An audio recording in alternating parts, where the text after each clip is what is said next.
In an age when most of the world still struggled in darkness, there rose a city that glowed like a star in the desert, a city that believed knowledge was divine and learning a form of worship. They called it Baghdad, the city of peace. But peace is a fragile thing, and sometimes the brighter a light burns, the darker its shadow becomes. This is the story of how one of the greatest cities in human history was born in brilliance and destroyed in flame. It began in the 8th century. The Abbasid caliphs, descendants of the Prophet's uncle, seized power in a revolution that reshaped the Islamic world. Their leader, Caliph al-Mansur, dreamed of building a capital unlike any other, not just a seat of power, but a beacon for the human mind. On the banks of the Tigris River, in 762 AD, he drew a circle in the sand. Here, he declared, will rise the heart of the world. The city that emerged from that circle was a masterpiece: circular walls, four grand gates, each leading to a road that connected distant corners of the empire. Scholars called it Madinat al-Salam, the city of peace. And for nearly 5 centuries, it would live up to its name. Under the Abbasids, Baghdad became more than a capital. It became the intellectual center of the world. Here in the heart of the Islamic Golden Age, knowledge flowed freely. Astronomers mapped the heavens with instruments of bronze. Physicians performed surgery with precision unmatched in Europe for centuries. Mathematicians invented algebra, a word born from al-Jabr in Arabic. Scholars debated in marble courtyards under the shade of palm trees. And books were everywhere. In an age when a single manuscript could take months to copy, Baghdad's libraries overflowed with thousands. Paper, introduced from China, became the empire's most powerful invention. With it, knowledge spread faster than ever before. In the heart of Baghdad stood a building that changed the course of history. Beit al-Hikmah, the House of Wisdom. Founded by Caliph al-Ma'mun in the 9th century, it became humanity's first great research institute. Imagine it. Long halls filled with scrolls and books, Greek, Persian, Indian, Egyptian. Translators, mathematicians, philosophers working side by side. Knowledge from every civilization gathered under one roof. Aristotle, Plato, Euclid, their words were brought to life again in Arabic, preserved when much of Europe had forgotten them. Here, scientists measured the circumference of the Earth with astounding accuracy. Here, doctors wrote medical encyclopedias centuries ahead of their time. And here ideas were not just studied, they were celebrated. To question was not heresy, it was a duty. Baghdad was not merely a city of believers, it was a city of thinkers. By the 10th century, Baghdad was the richest, most advanced city on earth. Its streets were paved and lit by oil lamps.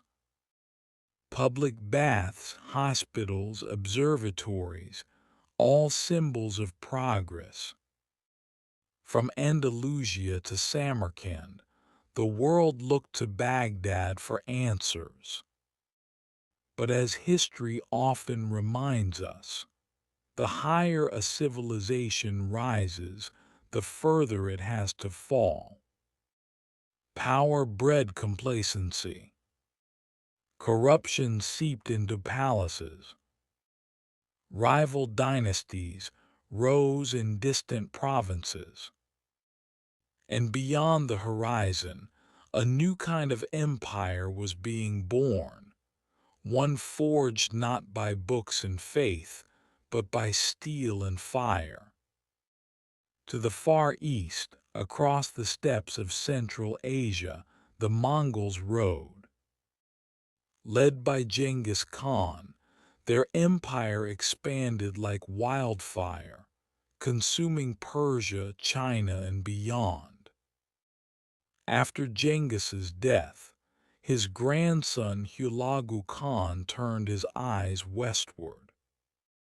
His orders were clear: bring the caliph to his knees. In 1257, Hulagu's army began its march toward Baghdad.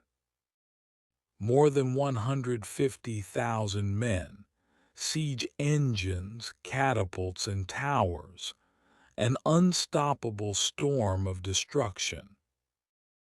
Baghdad's caliph al-Mustasim refused to believe it. He was told the city's walls were invincible, its people blessed, its knowledge sacred. But faith, no matter how strong, cannot stop the flood. In January 1258, the Mongols surrounded Baghdad. For 13 days, terror ruled. Stones rained from the sky. The air filled with smoke and screams. The caliph sent envoys to negotiate.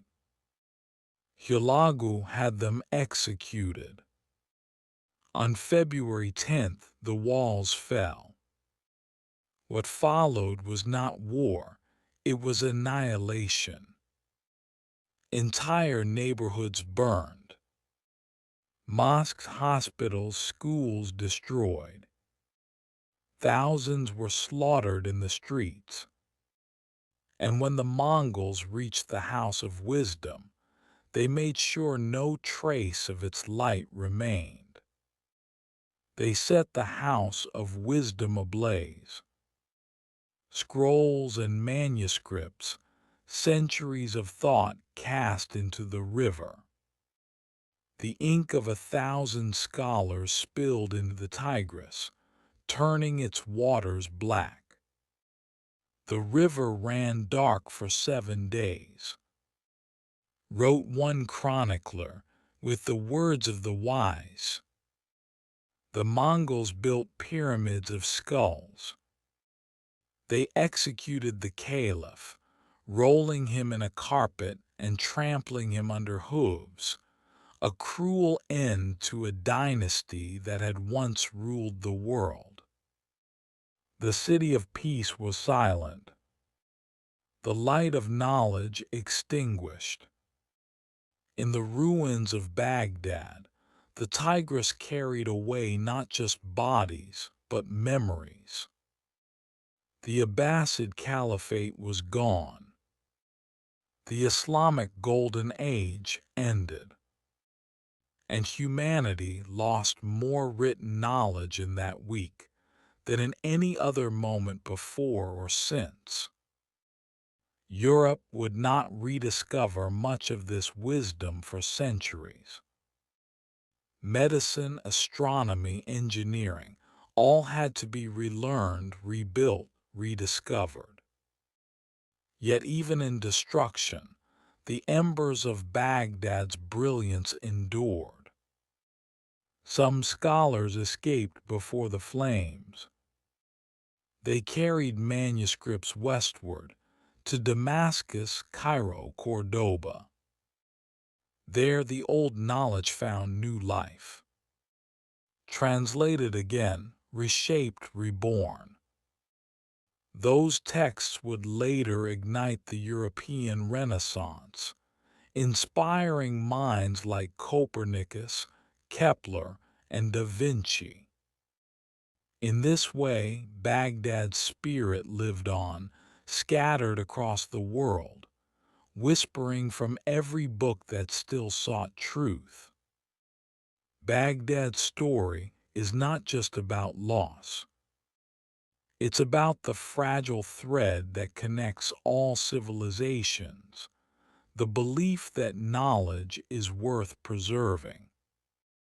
Empires rise and empires fall, but ideas, they are immortal.